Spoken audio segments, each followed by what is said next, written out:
और बड़ी खबर सीहोर से आ रही है, जहां उमा भारती की राह पर प्रज्ञा ठाकुर चलती हुई दिखाई दे रही हैं। जी हां, सांसद प्रज्ञा ठाकुर ने शराब दुकान का ताला तोड़ा है। प्रज्ञा ठाकुर बोली है, मुझे शर्म आती है, बीजेपी विधायक अवैध शराब ठेका चला रहे हैं। कलेक्टर और एसपी को शराब दुकान हटाने के उन्होंने निर्देश दिए हैं। टिकट कटने के बाद सक्रिय दिखाई दे रही हैं सांसद। तो साथ ये कहती हुई दिखाई दी कि मुझे शर्म आती है कि बीजेपी विधायक चला रहे हैं अवैध शराब का ठेका।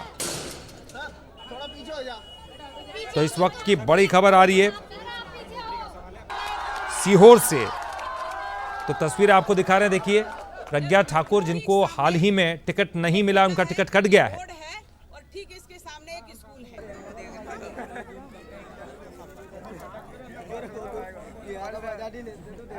मोबाइल में दिखते सूर्य कला बंगला में जिस प्रकार से गैर कानूनी ठेका पकड़ाया गया, वो भारतीय जनता पार्टी, हमें शर्म आ रही है आज कहने में कि हमारी भाजपा का विधायक सुदेश राय जी का ठेका है।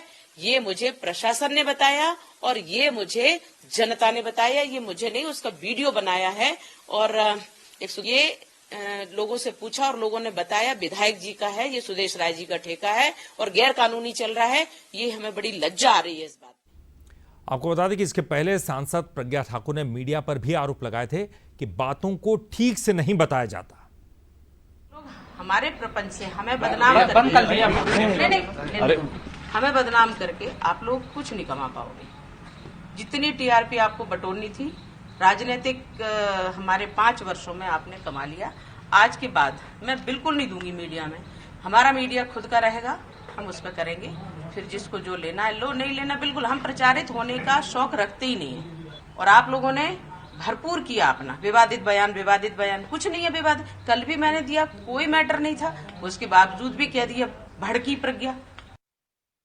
आप और चलिए, इस पर ज़्यादा जानकारी के लिए हम बात करेंगे। हमारे न्यूज़ हेड शरद द्विवेदी जी हमारे साथ जुड़ गए हैं। शरद जी, पिछले कई दिनों से हमने इनको सक्रिय नहीं देखा, लेकिन टिकट कटने के बाद आज उन्होंने शराब दुकान का ताला तोड़ते हुए नजर आई। क्या उमा भारती की राह पर चलती हुई दिखाई दे रही हैं? देखिए, 2 चीजें बहुत साफ होती हैं। एक तो उन्होंने ये संकेत दे दिया है कि मध्य प्रदेश की राजनीति से वो दूर नहीं जा रही हैं। टिकट उनका भले ही ना मिला हो उन्हें, लेकिन वो मध्य प्रदेश की राजनीति में एक तरह से उन्होंने टिकट कटने के बाद एक अपनी पहली धमाकेदार उपस्थिति दर्ज कराई है। क्योंकि सांसद होने के बाद भी वो बहुत ही उनकी उपस्थिति स्वास्थ्य संबंधी कारणों के चलते काफी कम देखी गई है। लेकिन आज जिस तरह से उनका रूप सामने आया और जिस तरह अपनी ही पार्टी के विधायक के खिलाफ उन्होंने मोर्चा खोला है, सुदेश राय के खिलाफ, और नाम लेके मोर्चा खोला है कि मुझे लज्जा आती है, मुझे शर्म आती है कि सुदेश राय मेरी पार्टी के विधायक हैं और इस शराब ठेके से जो नियम और कानूनों से संचालित नहीं है, जिसके लिए कोई वैध परमिट और परमिशन नहीं है, उससे महिलाओं को, लड़कियों को और स्थानीय नागरिकों को बहुत कष्ट होता है। और वो ठेका हमारी पार्टी के एक विधायक से कथित रूप से जुड़ा है। अब इसमें कितनी सच्चाई है ये तो सुदेश राय या जिला प्रशासन बता सकते हैं।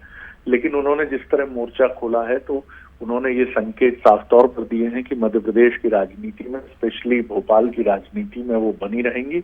और हाँ, उमा जी ने भी इसके पहले शराब दुकानों पर पत्थर भी फेंके हैं और शराब की बिक्री को लेकर वो बहुत मुखर रही हैं।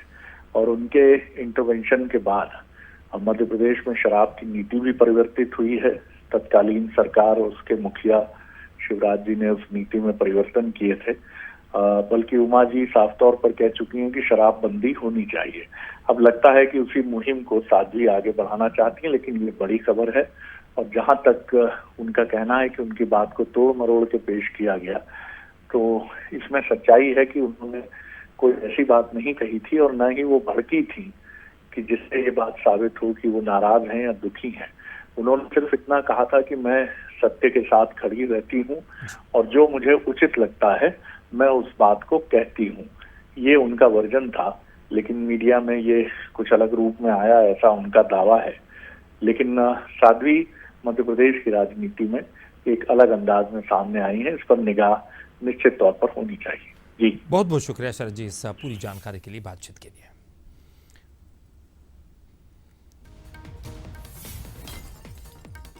और चलिए खबरों में आगे